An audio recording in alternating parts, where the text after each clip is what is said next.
Welcome back to another episode of Let's Face the Facts.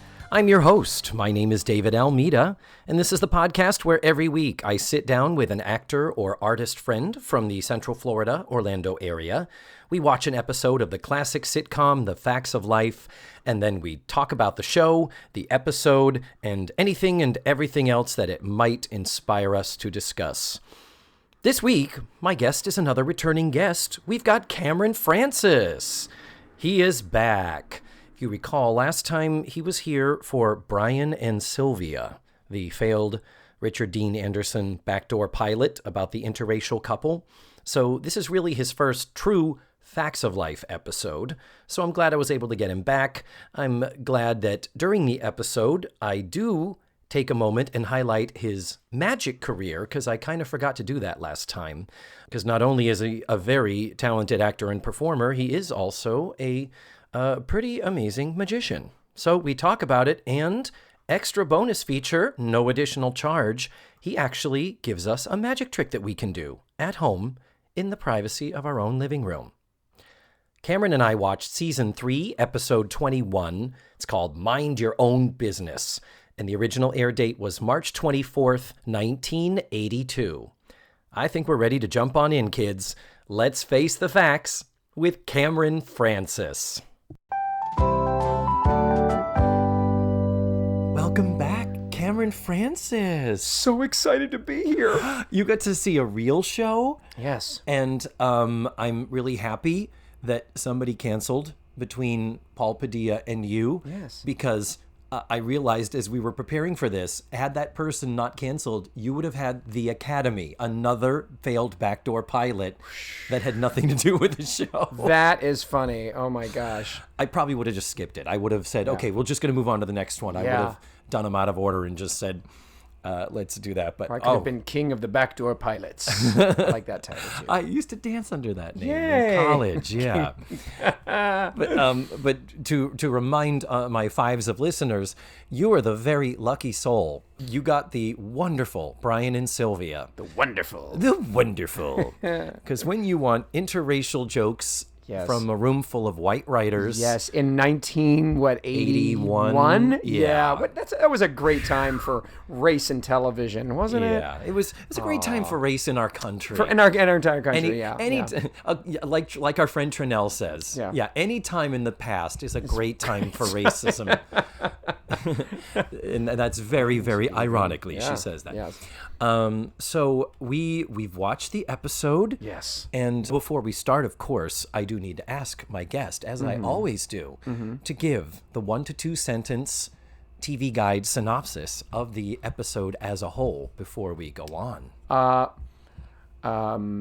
Wanting to do something nice for Natalie, Blair finds the key to Natalie's diary and unlocks it and finds out some things she maybe didn't want to know. Okay. Stay tuned. Yeah, so it's about betrayal and diaries and it's secrets revealed. Keys and socks and secrets, yes.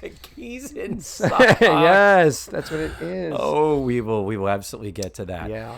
So let's get right to it. We can start in synopsizing here. Yes. We start off in the bedroom. Mm-hmm. And we want to point out some costuming things. And by we, I mean I. Okay. Blair is wearing her blue blazer. Yes. And as we know, I'm obsessed with Blair's blue blazer. Okay, yes, I know this. Now, I have a theory. So she's the only one that wears a blazer. Literally the only blazer. I have a theory as to this, but what's your theory as to why they did this? I think it's because they think she's fat and they're doing it to try and Okay, cover good. her. I'm glad I'm just not a horrible person for thinking that and that you thought that as well. Okay, good. Yeah, because that's exactly what I thought too. That, maybe it's one of those things where it covers her, but it gives a little bit of structure. Right. And and she's such a huge fatty fat. She's probably a size 8. And it's offensive to our eyes. Yes. To have to look at a teenager who is curvy. So now Tootie is wearing one of the athletic suits. Mm-hmm. And we've seen these many times before. Illogically, the colors of Eastland are obviously royal blue and maroon. Maroon, yes. And yet the gym suit is this yellow and navy blue. Oh, it is, isn't it? And it's been that way since first season. They've had this weird. They must have just had a sale on gym suits or something, and they never changed it. So throughout this scene, Tootie is doing some sort of half-ass calisthenics that don't make any sense. No. So she's kind of doing some sort of stretches, some reaching over her head, and it's literally just the director was just like, okay, we need something for her to do. She's just there in the scene. Right. So it's kind of like, okay, well, whatever. And Natalie is in standard school uniform. I forget if she's wearing her cardigan or not. Doesn't really matter. Right. And then Joe walks in from field hockey. Now, okay, now I watched this episode last night, so my memory might be a little fuzzy. Yeah. There's dirt all over like the shirt and the pants. Does she have any dirt on her face? No. And this is odd to me. Yes. That, like, somehow all the dirt managed to strategically land on her clothing but missed her skin entirely. Yeah, that's a wonderful sitcom trope. Yep. I've criticized the makeup so often. It's like, no. We have put 4 pounds of blush on her and dark purple eyeshadow. We're not going to mess that up by putting dirt on there. But yeah, I got to admit, when Joe comes in dressed in her field hockey, wow, it suits her, doesn't it? Yeah, it does. Yeah. It really does. It really does. Yeah. If Matthew were here, he would be pulling the diesel horn sound effect. But... Yep. But yeah. So what we've got going on in this scene is Blair is bugging Natalie to help her with her chemistry. Chemistry, that's right. Yes. She really needs a B+ on this, and she feels like Natalie is the only way she could possibly achieve this. Right. I don't recall. There are so many elements of this episode that I don't recall this ever being a thing before or after. Such as, we've never really discussed whether Blair is a particularly good or bad student. You assume they're all good students. Yeah. But we have had times when it's like, oh, I have a test. I have a Spanish test I got to study for. Right. But we've never really dealt much with Blair kind of in a worry state about her grades. Interesting. And so that's a new thing of many that we approach here and then we just abandon. In the same vein, Natalie being the chemistry whiz, who is the magical pill that Blair needs to take to make herself a chemistry passable student. Natalie's never really been a chemistry person before or after this. But it's like, okay.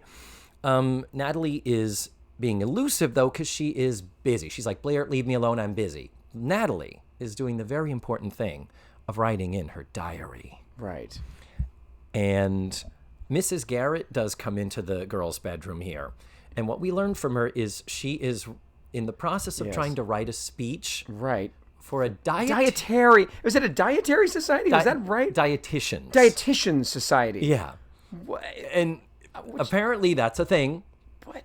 According to the sitcom. But I couldn't agree with you more. It's like, she's speaking. Now, bear in mind, she's only been the dietitian for what, a year and a half now? Okay. Like, it's not like she's been doing it for 20 years. Like, she's this veteran. Right. It's like she was cleaning the Drummonds' toilets 2 years ago. Right. Or 3 years ago. So it's dietitian, not like diet is in like losing weight, just like diet is in like the quality of food you eat and what you eat or something? Well, creating a menu. Creating a menu. I see. Creating a menu. Okay. Yeah, that's what a dietitian does. That's why it's like, okay, well, if we have pizza, you should have a salad, so there's some sort of green. Yes. Yeah, that way, it's a dietitian's job, I presume, to make sure you don't have a plate full of gray things, that you need color and protein and carbohydrates and balancing all that stuff out. So she's speaking at a dietitian's convention. You're like, well, she's a dietitian. Okay. Yeah. Not really heard much about her being involved with this group. Yeah. To the level that she would be a speech giver. But you're like, okay, whatever. But she's having a real tough time trying to think of her speech. And it's in just a few hours. And I want to start with some jokes. And she's struggling, and in typical form, very typical, girls are like, yeah, whatever, don't really give a fuck. Yeah. They're really... Yeah, they're totally indifferent. Yeah. Thankfully, Mrs. Garrett isn't seeking sympathy or support from them. She just is needing to vent her nerves. Right. So thankfully, she doesn't require anything. Right. Good thing. If she did, they'd be probably providing none of it. Absolutely nothing to her. No, yeah. I don't care. So we have this, and then... Self-absorbed. Teenagers, God, suck. The convention, I don't know if we know it now, but it comes up later, that it's in Poughkeepsie. Mm-hmm. And I did look up where Poughkeepsie was to see if that was viable, because she was going to drive there. And it is about an hour's drive away from Peekskill. So that is viable. Okay. So wait a minute now. So Facts of Life actually takes place in a real place? Real Peekskill, New York. Oh, yes. That's not just something they made up for the show. No, that's a real place. Wow. We have no idea I what thought it was like Port Charles or something, where it's just like a made-up place from River City, Iowa. Right, River City, whatever. I mean, some made-up town. Yeah. By the way, before we continue, I just have to tell you.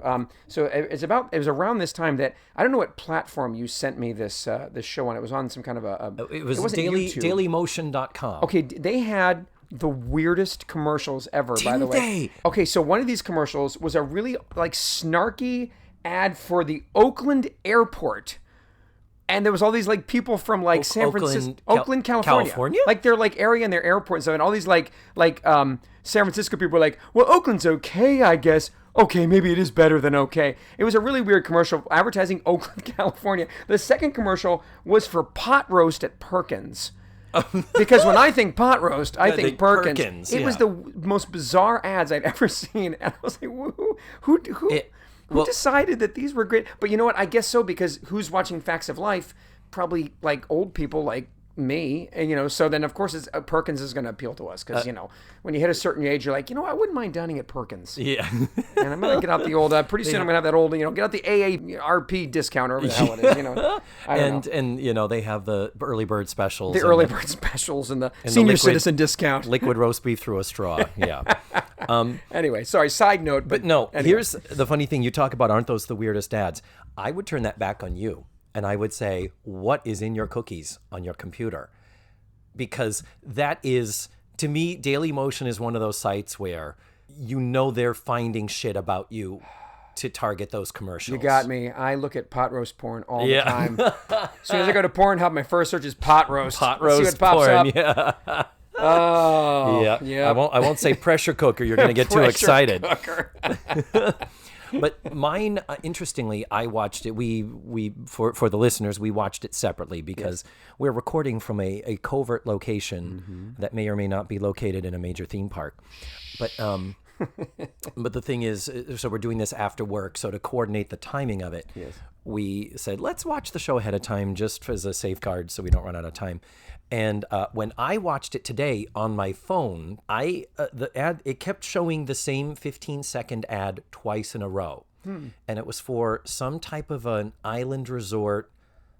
I think it feels like it's in the Bahamas. It's like Castaway Cay, which is Disney's. Yeah. It's like, hey, it's not just a hotel. It's an island that we own. It was the same type of thing where it showed parasailing in the beautiful tropical waters and, the walks on the beach and stuff. And of course, because anyone who knows me knows I'm not a big traveler.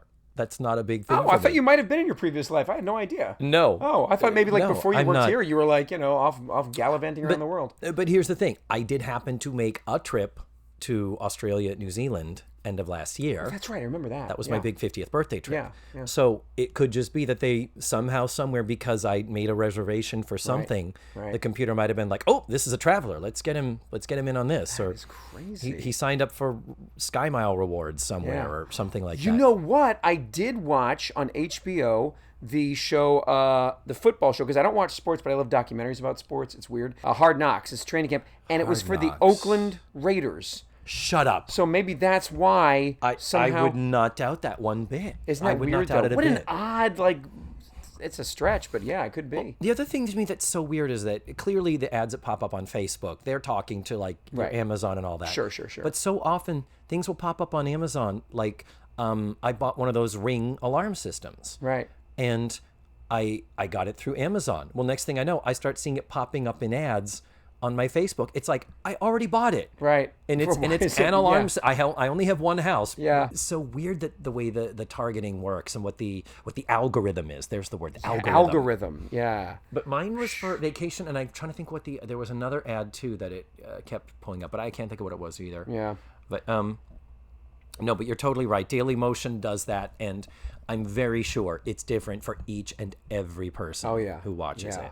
I wish it was available streaming on like a Hulu or a Netflix, but this is the best we can do. Right. And that's where I have to steer the listeners as well. That's what I post on the website for people to stay caught up with the shows. It is what it is. Pot roast porn, man. I don't know. It's weird. All right. So anyway, I guess back to the show, right? So, yes. So while Mrs. Garrett is nervous about this speech, I do have to point out we have very different Mrs. Garrett hair in this show. Oh, see, I didn't know that. We don't have the Katzenjammer Kids soda bottle top not on top of her head. I know exactly what you're talking about, yes. yes. That tightly wound little bun on the literal top of her head. We have a much softer, lovelier, speaking of River City, Iowa, very turn-of-the-century Gibson girl. It's clearly a piece. Yes. Like a round bun-like piece that's farther back on the crown of her head. It is larger. It is softer. It matches her hair, and it looks magnificent. Still about, 60 years out of date. Right. But for already wearing these bizarre matronly hairdos for her, this was a welcome just change of pace, if nothing else, because it's like I'm really not a fan of it looks like a soda top bottle top on top of her head. Yes. It's such a tight knot, it doesn't make any sense. Yeah. And I'm happy that it will be gone after this season is over. They softened her up a little. Yeah, exactly. The softer side of Mrs. Garrett. So then this weird moment, of the many, many weird moments in this show where you're like, huh? Natalie says, okay, everybody turn around.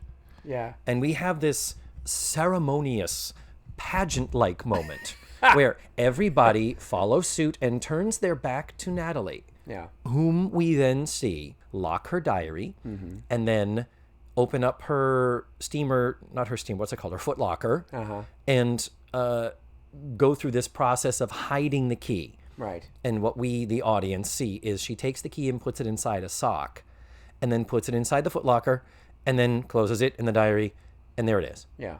And then everyone turns around. Right. Back around. And it's like, okay, you're sharing a room with 3 other girls. Yeah. You have like 2 cubic feet of personal space. Do you really think somebody couldn't find it if they really looked for it? Yeah, you bring the diary and the key in the same place. It's really easy to find. It was really preposterous. It was preposterous. And yet everybody followed suit like it was a regularly occurring thing that we've never seen happen before or since. It was a very Brady Bunch moment to me. It felt like something from the Brady Bunch. I don't know. As in hokey and shittily written? Yeah, yes, exactly. You're right. And very just, I don't know, do. I don't know. It was just weird. Yeah. But the whole episode, to me, I don't know why, it just Brady Bunch popped in my head during the whole episode. Because I think there was a lot of moments like that. It was just very hokey and... it was them acting a lot younger than they are. Yeah, I think that's what it is too. Yes. Yeah, there was a lot of snipping and snooping and being bitchy to each other. And right, yeah. It's very weird. Anyway, then Blair does mention that she's waiting on a phone call from a boy called Stuart. That does come up later. And then finally, Natalie agrees, fine, I'll help you with your chemistry. Something about it. She was going to watch a TV show. Oh, she was going to watch Family Feud. And she says it's like, that's the best kissing on television. Yes, she said that. It's so gross. What? No. Oh, Richard Dawson. No. Yeah. Oh.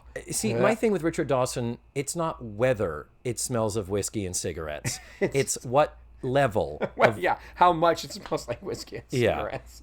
I imagine it's whiskey, cigarettes, and a lot of like breath mints on top of it. Yeah, to try to hide it. And I loved Family Feud growing up, but it is weird now to look at it in hindsight where he kisses every single woman on the lips, including the teenagers. Yeah. And it's like... it's a little icky. But anyhow, so Natalie leaves, and then Blair... I forget if Tootie has left, but it doesn't really matter. But we have Blair saying that she wishes there was something she could do for Natalie. Right. And she is so happy that Natalie's helping her. And she says, I'd love to do something or buy her something. If only there was a way for me to get into her brain. Right. And somehow the diary comes up. And Joe is the voice of reason and honesty and bluntness. And she's like, don't even think about it. Right. And Blair says, I resent that insinuation. At which point, Joe leaves. I think Tootie goes out with Joe, and Blair is left alone. And immediately, she goes into the footlocker, pulls out the sock, pulls out the key, unlocks the diary, and just as she is in the middle, caught literally with her hands in the cookie jar, Joe comes back in. Yes. I got to tell you, too, that was one of my favorite moments from the show, was when the room is completely empty, and Blair, as she walks toward the little footlocker, looks around, whistles like acting innocent, yes. and it opens up. I'm like, there's nobody there. You don't have to act innocent for anybody. Just go over and open it. It was like, you do that when there's other people around to act like you're innocent. Well, first of all, which is, it's a ridiculous trope anyway. Yeah. But like, it's even more ridiculous when there's no one else in the room. You're just doing it for your own amusement. It's so weird to me. And that's such like a Warner Brothers cartoon. Yes. Yeah. Yeah. Like, and kind of looking around like, oh, who's going to see me? The room's empty. No one's going to see you. Yeah, that's the middle-aged vaudevillian writers, as I've cited many, many times. Yes. So then as soon as Joe catches her, and she's like, oh, really? Moments ago you were resenting my insinuation. So Blair tries to justify it. And she's like, look, I just don't have the time to get creative. This is just going to be an easy way for me to figure out what Natalie wants. What about balloons, man? Balloons, a card, money? But, yeah. Why? And again, I wish there's some way to get in Natalie's brain. You live with her. You Right. work with her. Right. You go to school with her. How do you not know? The only way to know. And I mean, like, what do you write in your diary, too? You don't usually write, like, I guess you write stuff you want. Usually you write about hot guy. I want a new pair of Reeboks. Yeah. The blue kind. Darkest fantasies. Like, I don't know. Like, what do you wish you And it's find like, in that? Natalie, we all know Natalie as well as Blair does. Yeah. And we know the perfect gift for Natalie, male sex worker. That's all that she would want. Natalie's horny. Yeah. And it's 1982. Right. Perfectly appropriate gift for a 15-year-old girl. So there is a very funny moment, though. Blair is trying to justify it, and Joe's like, keep talking. Maybe you'll convince yourself. And then Blair says, well, since it's already open, and then she reaches over and opens it. Yeah, exactly.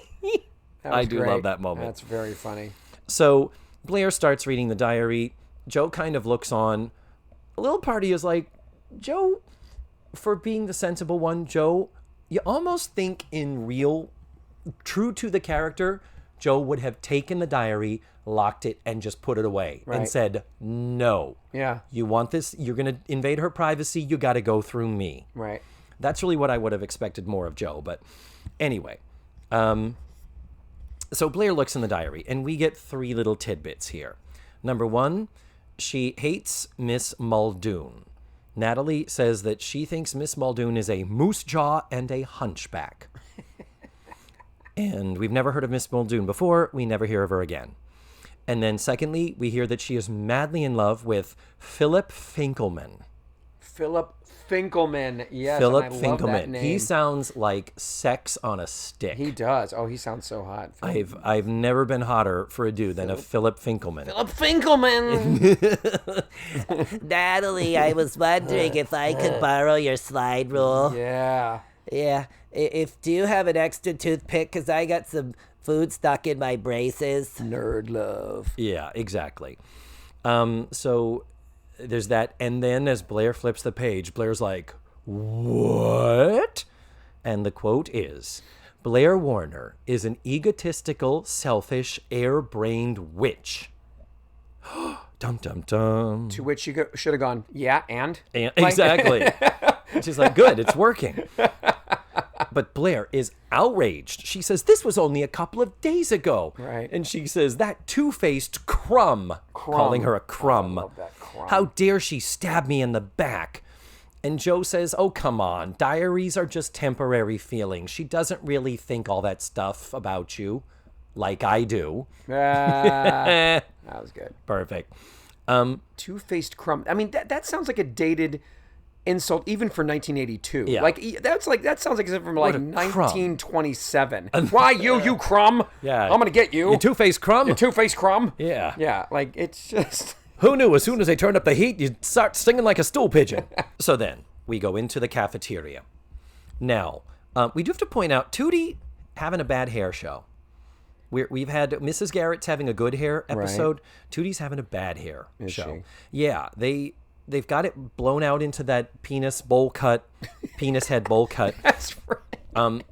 Like they've had, but it's asymmetrical. It's like they didn't get the bangs down low enough on one side, so it looks like they're crooked. And interesting. You know, hair and makeup, we've questioned whether how much cocaine they're doing. They're not cocaine. The cocaine. So then Natalie is there doing some of her studies. The girls are working, and at one point, Natalie says something to the effect of, "Oh, I'm an open and above board kind of gal." And we get a glare from Blair. Blair is still seething and stewing. So then Mrs. Garrett comes in, still nervous. And now we're learning more details. I think this is when we learn that the speech is in Poughkeepsie. We learn that there are going to be 1,300 people in the Fanny Bryce Memorial Ballroom. Yes. What? Why Fanny Bryce? What exactly? And I looked it up. I'm like, maybe one of the writers has some roots in Poughkeepsie. Right. Maybe he just wanted to give a shout out to his hometown or something. No such thing. Just No, there is no Fanny Bryce Memorial Ballroom in Poughkeepsie, New York, that I can find on the interwebs. But I mean, why even mention that? Why Fanny Bryce? I guess they thought it would be funny. Sure, yeah. Like everyone loves Fanny Bryce references. Yeah, it's pretty 1982. crazy. Yeah, if you want to know, Fanny Bryce was like, I think her radio popularity was the 40s. Yeah. But with vaudeville and... How old were the people who wrote for the show? Like, really? Like, they must have been ancient as hell. I know. It's crazy. Barbara Streisand played young Fanny Bryce in Funny Girl. Oh, right. That was the stage. The stage show was 1964. Ray Stark was the producer. Ray Stark was an old man at that time. Yeah. Fanny Bryce was his mother-in-law. Right. So it's like, that's how... Fanny Bryce is old. We're talking Ziegfeld Follies old. And yet they felt the need to mention it in this 1982 sitcom about teenage girls. Anyway. Right. As you do. So Mrs. Blair mentions that she's come from the library with a joke book. Maybe thinking she might find a joke because she still can't find the perfect way to open her speech. Poor Mrs. Garrett. And she mentions in passing, oh, by the way, in the library, they just got a new shipment of books, and Mrs. Muldoon could use some help if any of you are feeling generous with your time. Right. Nothing to do with you have to feed an entire school 3 meals a day and you're working off a debt and you're my fucking slaves. But so Miss Muldoon is the one brought up. That is the one you will recall. Yes. Natalie wrote about in her diary. Yeah. So Blair says, oh, Natalie, you should go help Miss Muldoon. And Natalie's like, why? And she even refers to her as Moose Jaw Muldoon. Moose Jaw Muldoon. And Blair says, well, you two are so much alike. And she's like, alike? She's like, of course. You have such similar personalities and you look so much alike. Joe quickly sees what's going on. And Joe's running interference. And she's like, hey, why don't we go somewhere else and do anything different than this?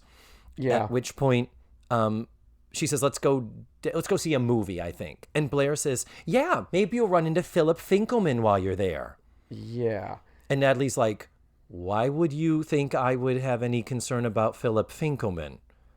And Blair's like, you told me so. And Natalie's like, no, I didn't. Mm-hmm. I've told nobody. And even Tootie's like, yeah, she's never even said anything to me. And Tootie and Natalie are besties. So then she says, it doesn't matter anyway, since Philip has never given you a second glance. Ooh, God. Blair goes for the jugular. She is She's a B word. Episode. You know, it's interesting too, and it's like, I guess she's just doesn't really care that Natalie knows that she went into her diary. She's just like, whatever. Well, she's about to let blow the whole cover here. But yeah, that's true. She hasn't yet. She's about to though. But yeah, the fact that she would bring this stuff, I guess it's just Blair is just seething over what Natalie said and wants to somehow get a jab at her, but is forgetting herself. Yeah, because at big time, but just, I mean, so vicious. Yeah. I mean, she basically calls her ugly. says this guy's never given her that. Like, just like, Yeah. like really, like, I mean, that's nasty. But to Natalie's credit, she gives it right back to Blair. I and mean, she's like, true, fair enough. She's but- like, yeah, well, like that boy Stuart you were Yeah. telling us was the love of your life. Yeah. Who hasn't called in 2 weeks. And I know you've been waiting. yeah. Blair tries to push back. Right. And her response is, oh, come on, Blair. We all know everything about this boy because you share everything about him. Right. And Blair barks back with an egotistical, selfish airbrain which doesn't share. At which point, the cat's out of the bag. Wow. And so Natalie's like, you read my diary. Yeah. And one of the funniest lines in the episode, Mrs. Garrett says, oh, you took the key out of the sock? Yeah, I loved that. That was one of my favorite lines too. And the reaction to, and Natalie's like, you all know? And it's, of course, you want to say, you live in 3 square feet. How could you not know? How would we not know? How would they not know? Come on. I mean, come on. It's ridiculous. It's so ridiculous. Yeah, I thought that line was funny too. Actually, you're right. It's one of the few genuinely funny lines in the show. And Mrs. Garrett's reaction is kind of funny in terms of the, oh, I said too much. Yes. Kind of like, yeah. speaking of. But it would have been appropriate there. Yeah, exactly. Anyway, so Blair says, well, I went there to try and figure out what type of a gift to give you until I read what you wrote about me. Yes. And Natalie says, oh, well, don't worry. It won't happen again. We are making some changes around here. Right. And then we go to commercial. Yes. Now, I do want to point out that last week we had the episode Kids Can Be Cruel, where Blair told a boy that Natalie had a crush on him. Uh-huh. And he let her down so gently and sweetly and told her, oh, Natalie, I know, but I'm seeing so-and-so. She literally said to Blair, this is war and I take no prisoners. So we are literally 1 week away from Blair crossing Natalie and Natalie's revenge being swift and somewhat merciless. Uh-huh. So we're here back to don't look in her diary, be smart. Yeah, yeah. Be Of course, smart. back then they filmed these things so they didn't have to be shown in order. You know, it wasn't a continuous storyline, so Yeah. that they could show them in. So what happened 1 week is inconsequential to what happens the next week. It all resets at the end of the episode. Yeah, exactly. You know, especially back then with sitcoms. So that's just a little thing I wanted to point out. Mm-hmm.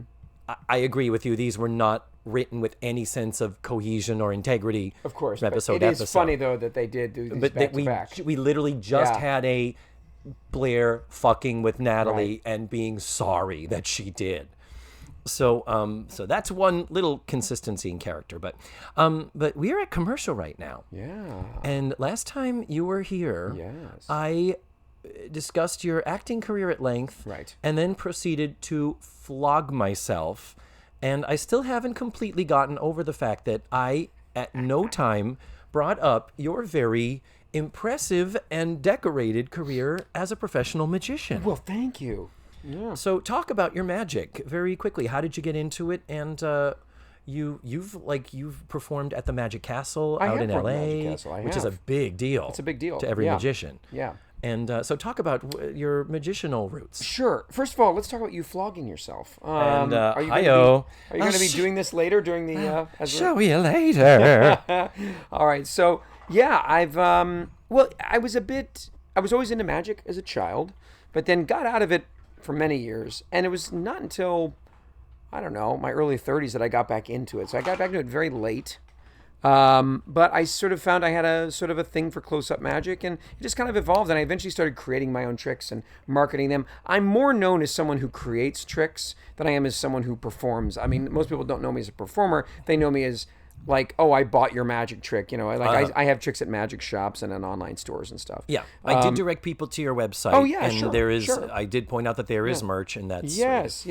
So that's sort of what I do on the side, sort of my side hustle, and I really enjoy it. It's a lot of fun. I really enjoy it. And close-up magic is typically cards, but coins, small objects, bills, things like that. Stuff that you can do at someone's table, as opposed to like big illusions or stand-up magic, which tends to be larger props as well. Yeah.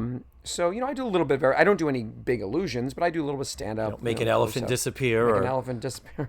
drop a man in a tank of water, and so to speak. Hi-yo. Hey-o. So, yeah. So you were preparing. You said you had some type of a trick that you wanted to Well, share with my fives of listeners. I do want to share a trick with you. Here's what's going to happen. Okay. I'm going to guide your listeners through a magic trick that they will perform themselves. Wow. So, for the people listening to this podcast right now, here's A magic trick magic invented trick. by Cameron Francis, professional magician. So here's what I want everyone to do, all of you listeners at home. What I want you to do is grab a deck of cards, okay?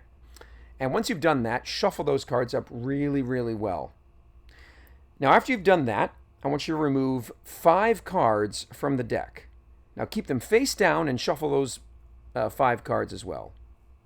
Turn over the top card of that 5-card packet and remember it.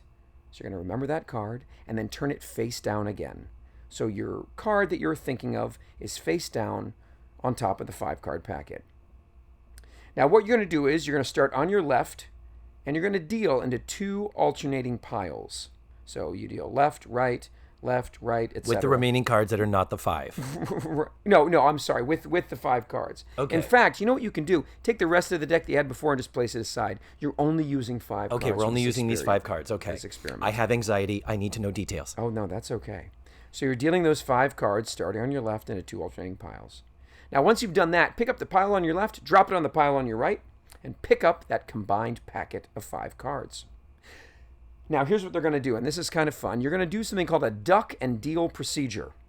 And this is an interesting way of mixing up cards. What you do is you take the top card from the packet, place it on the bottom, deal the next card onto the table, and then you repeat 1 card under the packet, 1 on the table. Keep repeating until you're left with 1 card in your hand, and then place that on top of the other 4 on the table.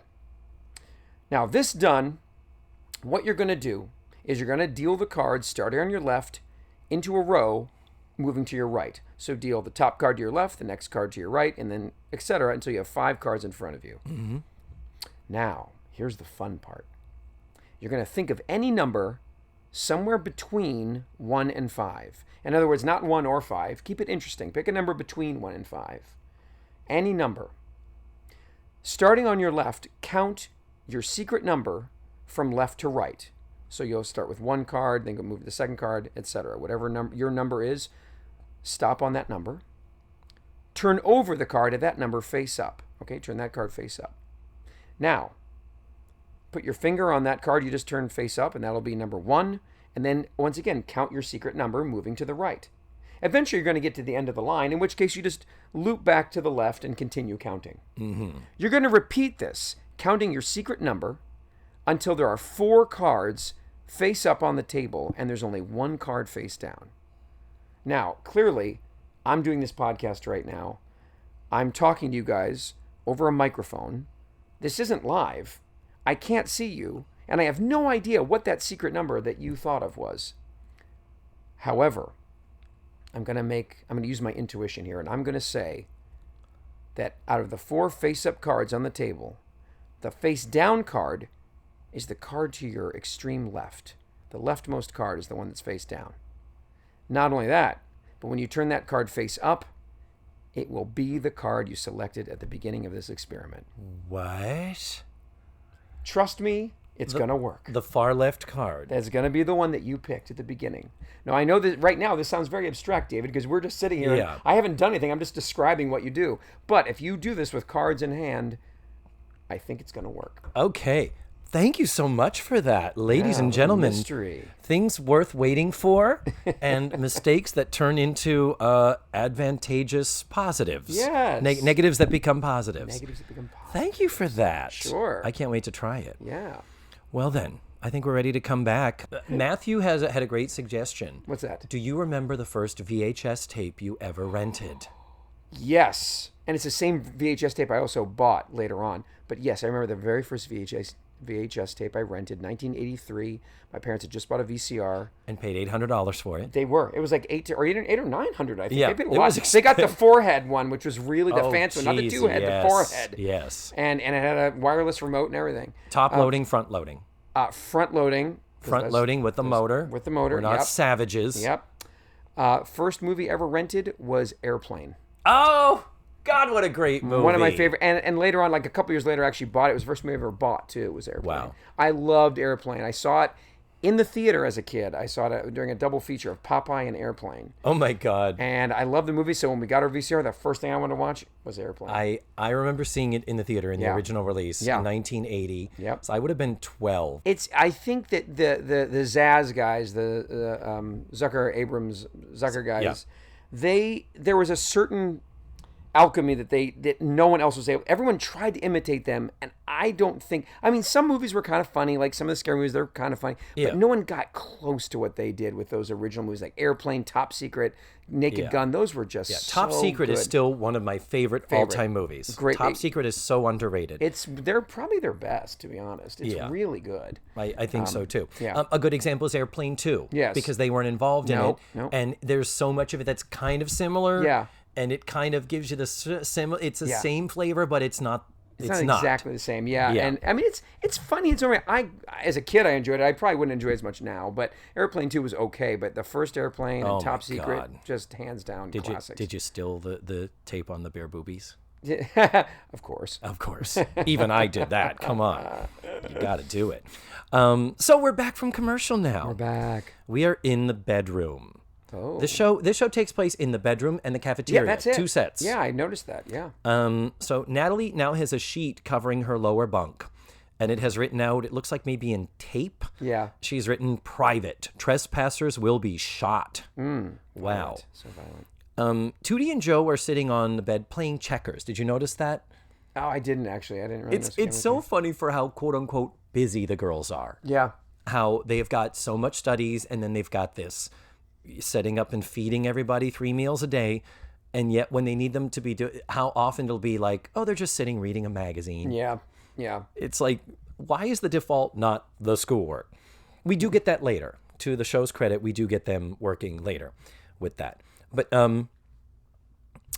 Natalie comes in with a stack of papers, and she says, well, here we go, new house rules hot off the press. And what we learn has been happening is Natalie and Blair together have been compiling a list of rules that they all have to follow so as not to invade each other's privacy. Right.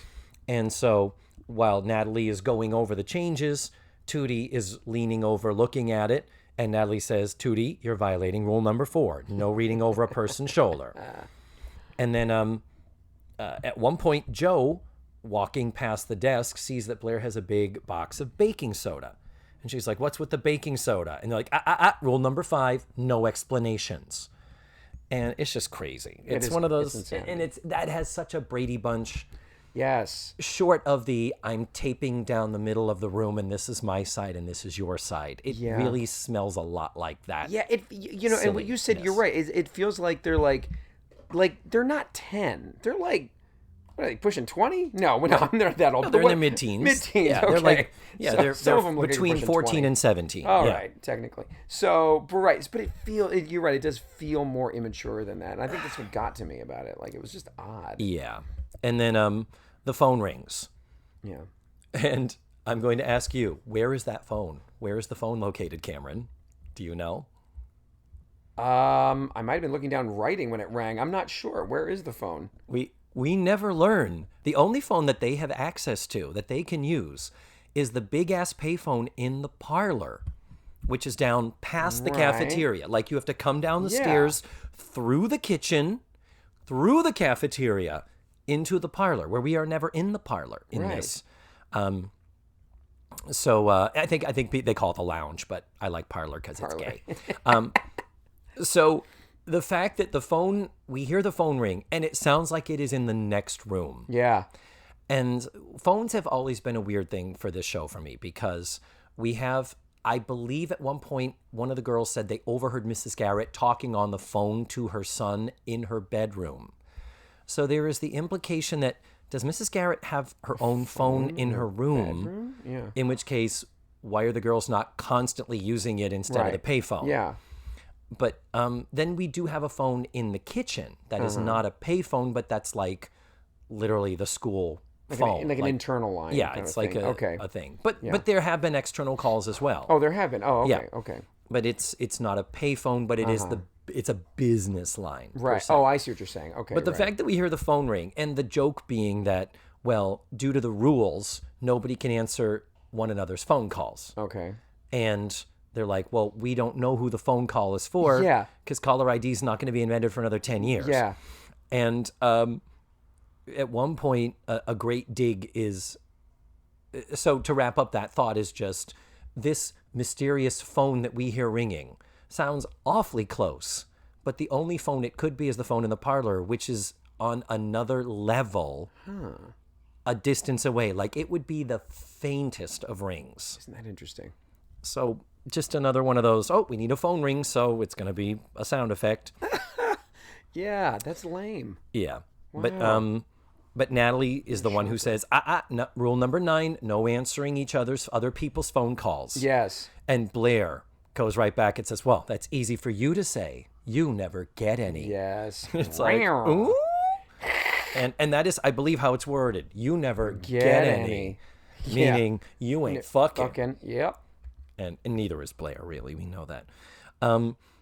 So the phone rings and then the phone stops ringing. The old thing of, oh no, we've ruled ourselves out of getting our phone calls. What are we going to do? But then Mrs. Garrett comes in, still nervous about this whole speech thing. So this all takes place in a day. Yeah. This is all It's all in one one day. day. Yes. So Mrs. Garrett comes in, and now she is so nervous she has nothing to wear. She needs to find something. So she says, does anyone want to go to Harrison's with me? Harrison's, yes. And we've been to Harrison's before. That's where Joe shoplifted the blouse and then was supposed to work off the debt and never did. But the fact she says, anyone want to go to Harrison's? And Tootie and Joe are like, yep, get us the fuck out of this. Yes. Stupidity. Joe has a joke here. Usually Joe is good with her Eve Arden lines, her little Virginia Gray side cracks. Joe says, yeah, we'll go. I can't stand watching the two of them watch each other. It's like living in Poland. Whoa. And it's like, cricket. And I'm like, Poland was not in the news that I recall in 82. No, I don't remember that either. It was, we were still in the middle of the Cold War. The Cold War was still very cold in the early 80s. So the Russian culture, any Slavic connected Russian culture, anything related to that over there, I'm aware Poland is a different country, but the fact is anything in that sort of part of the world, that wasn't really, other than we're afraid they might nuke us at any moment. Right, but I mean, yeah, that was kind of like I hope that wasn't like a World War II reference. Thank That's you. what I was thinking too. And I'm like, why would, again, how old are the people who write this goddamn show? Agreed. Because it's like, is that a joke about the neighbors watching their Jewish neighbors and keeping an eye on them and turning them in? I mean, is this literally a Holocaust joke? Jesus. Fuck. Anyway, it did not get the laugh, though she did, Nancy McKeon, to get, the laugh out of it. She delivered it as best she could, but wow, from a writing standpoint. At which point, Mrs. Garrett does say, who was that on the phone? And they're like, we didn't answer. And Mrs. Garrett's like, what? Well, Mrs. Garrett's too nervous to deal with this. So then we move on to the final scene of the show in the cafeteria. Tootie and Joe are...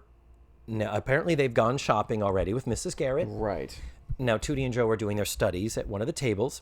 And then, and the other scene, I forgot, big important thing. Natalie has now put a combination lock on her foot locker. And she can't remember the combo. So in the previous scene, we're introduced to the fact that she's doing it. As a matter of fact, she says, yep, and no one will know the combination. And she says, only place is right up here, as she points to her head. Right. And Blair says, well, it has a lot of room. Wow, score for Blair. Yes, Blair is... And here's the thing. It's like, Blair, you looked in her diary. You are still even though you theoretically were thinking you were doing it for good reasons. It's like, you do realize this requires an I'm sorry. Not I'm sorry, but. It really does. Yeah, she's it's like, horrible. Blair, you are really in the wrong. She was really terrible. Yeah, Natalie's retaliations, founded, in my opinion. Absolutely. You go. Give her what for, girl. Yeah, she's a horrible person. So then Mrs. Garrett, so then now in the cafeteria, Natalie comes to Tootie and says, hey, okay, I know I'm violating a rule by interrupting study time, but I really need your help. And so she's like, okay, what? At which point she says, I've forgotten the combination to my locker. And Tootie's like, well, I can't help you. You didn't tell me. Right. You didn't tell anybody. And Joe's like, yeah, I think you're kind of screwed there.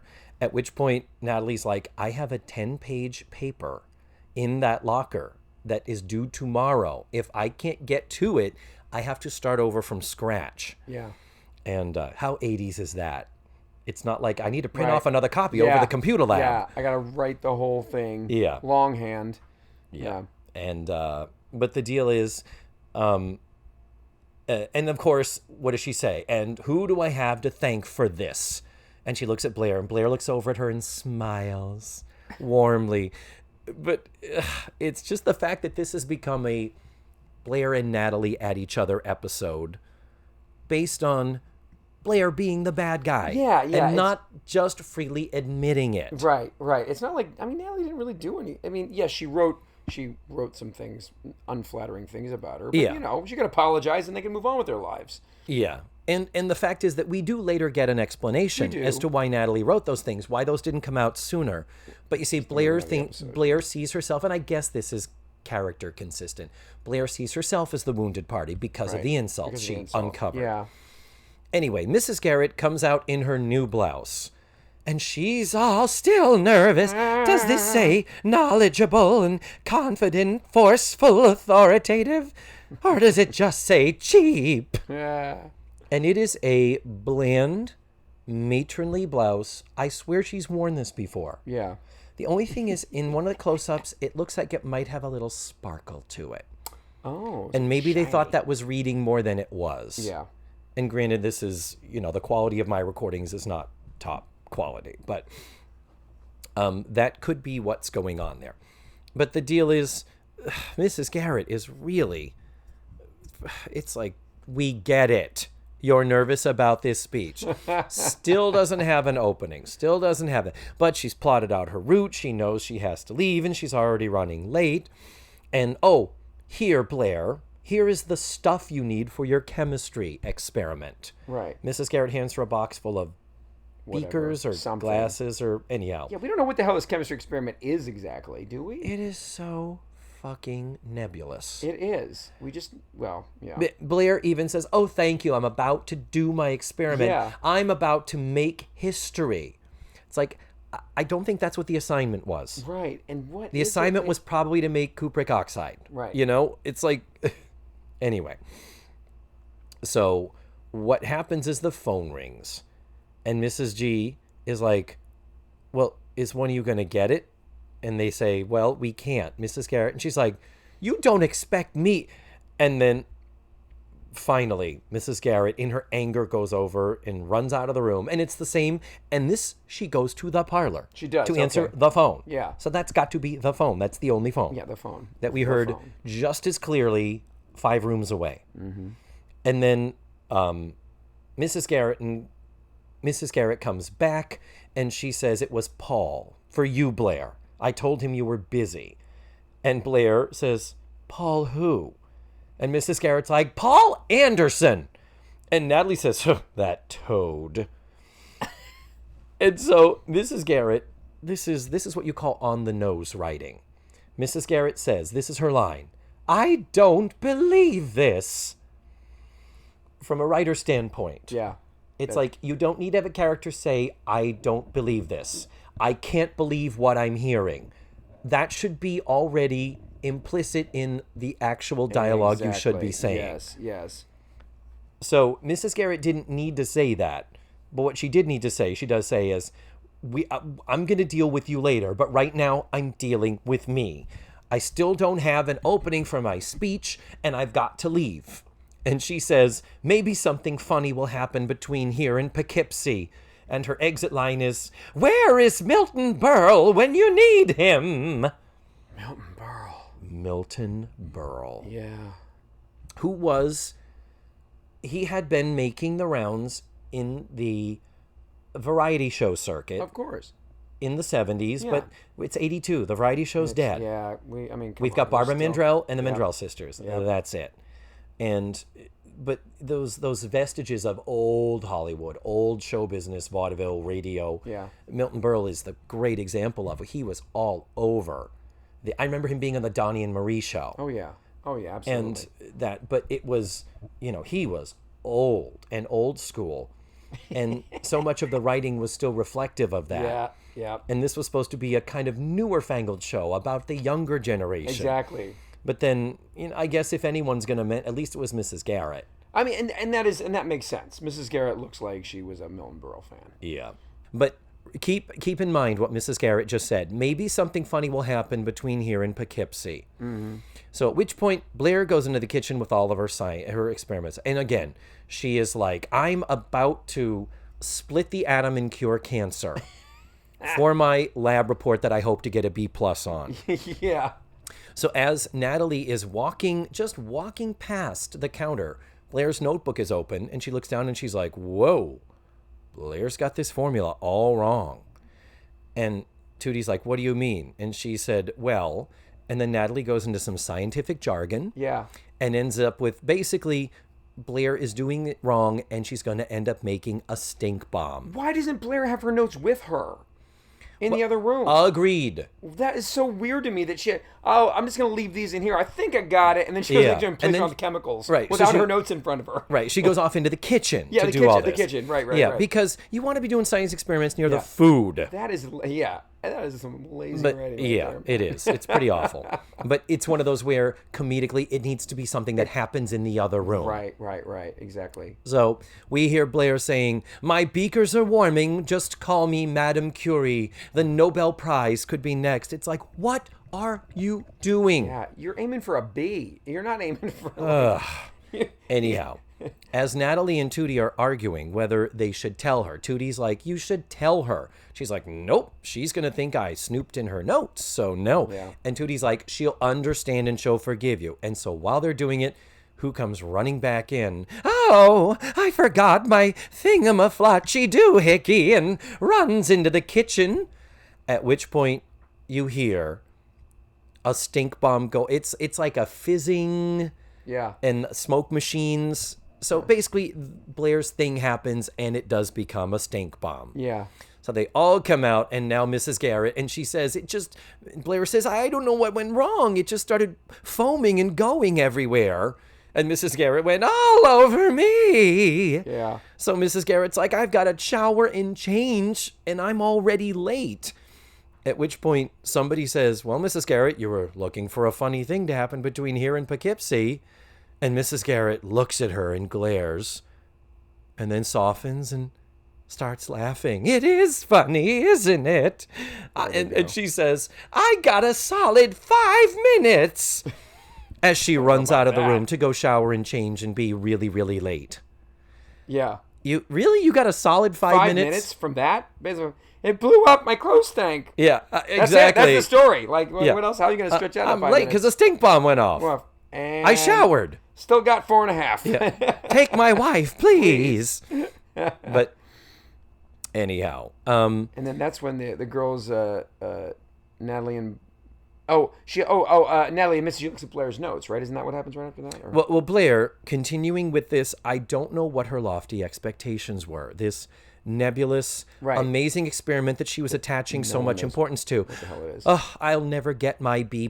I'm a disgrace to the Warner family. At which point, Natalie says, well, it's because you did it wrong. Natalie lets it slip that she knows what Blair did wrong. Right. And Blair's like... And how do you know that? And she's like, well, your notes were open and I happened to see them. And, well, anyhow, very quickly, they both start to soften. And one of them says, I think Natalie says, I may have overreacted a little. Yeah. I think it's Natalie.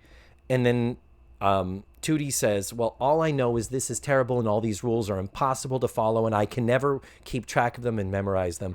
So, interestingly, Natalie apologizes to Blair for what she wrote. And get your vaudevillian writers ready. This is a humdinger.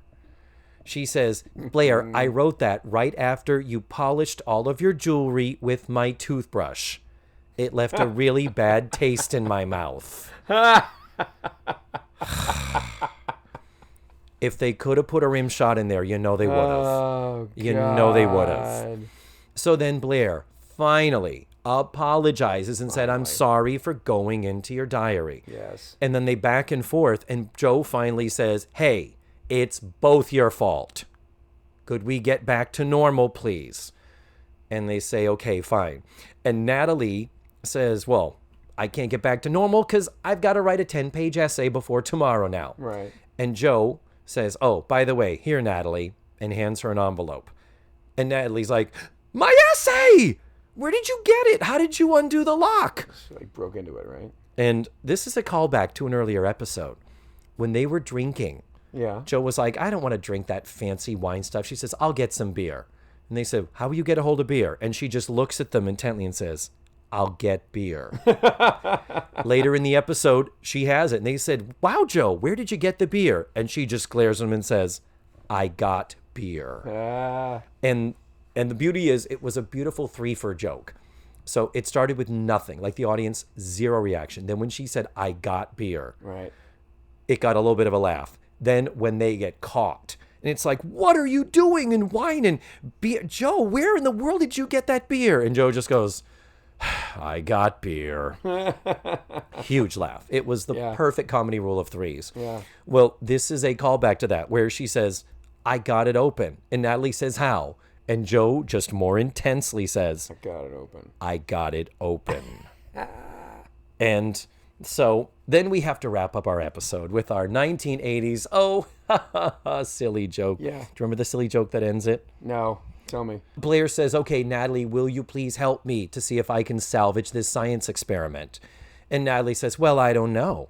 Do I still look like Moose Jaw Muldoon? And Blair says, not if I get my B+. Freeze on the laugh credits. Punch in the air while jumping. Yep. And Aye. back to the vaudevillian. Aye. Yeah. Not my favorite episode. No, it was such a weird... Yeah, I watched it and I was like, huh, okay, well that happened. It's a lot of sniping. Like I say, it's a lot of them acting a little younger than they are. That's what I felt, yeah. And that's the idea of, Brady Bunch. look, when you fuck up, you just admit it. Yeah. And the fact that they deliberately withheld the fact that, oh, Blair, you read my diary. Right. As in Natalie getting mad, understandably, but her also saying, well, you do realize I wrote that because you did this other thing and I was pissed off at you. I'm not pissed off at you anymore. That's what my diary's for. It's just one of those, like, unnecessary escalations. Right. That could have been prevented if, just like, so many Three's Company episodes. Sure. If they just communicated. Right. But then you wouldn't have your half hour of entertainment. Anyway, so I'm glad you, Cameron, got to see a real episode with the girls, with some of it going on. Not my favorite, but they're all not winners. They're all not home runs. Well, this is one of the first ones that I've seen, a normal episode I've seen in a long time, because I haven't watched the show for years, so this was kind of fun to be able to there was a certain sense of nostalgia. I mean, even though I didn't love the episode or whatever, there's something comforting about watching these old shows. I agree. It's like comfort food, in a way. It's totally agree. All right, well, this has been really fun. Thank you so much for doing this again. Yes. Thank you for the magic trick. I'm thrilled. Sure, I it's can't gonna wait be to really do fun. it now. Yeah. So, let's hope to have you back yet again very, very soon. And maybe I mean, I've seen two very, very different episodes, so hopefully the next one will be even more different. Yeah, if we wait till later in the series, like say season 7 or 8 or even season 9, I can't even imagine. It's going to be like it's literally a different show by then. Yeah. Are the girls like 30 at that point? Like, what the hell? Like, how the hell are they? They're in college. They're in college. Okay. Tootie's in college. Wow. All right. Yeah. So do come back soon, my darling. All right. Thank you see so much, soon. David. I appreciate it. Mwah. Mwah. Bye. And there you have it. That was Cameron Francis. Back for more. Always fun whenever he's around. Really enjoy talking with him. And enjoy that magic trick. It really does work. I tried it out, and it's pretty freaking cool. Just consider it one more special gift to you, my loyal fives of listeners. Next week, I'm going to be watching Season 3, Episode 22. It's called The Academy. Another backdoor pilot, so don't be looking for a lot of Blair, Joe, Tootie, and Natalie, because we don't get a lot of them in this one. That's about it, really. Gonna have another special guest, of course. And I think we're done here, really. So thank you so much, as always, for listening to the show. And remember, the facts of life are all about you.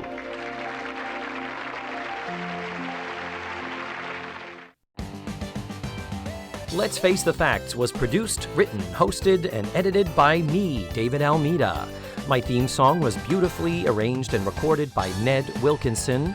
Our website is facethefactspod.com. You have to drop the let's.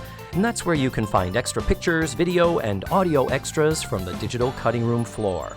Follow the show on social media. We're everywhere under the handle Face the Facts Pod. And don't forget, go to your favorite podcatchers and subscribe, rate, and review. Tune in again next week for another thrilling episode of Let's Face the Facts.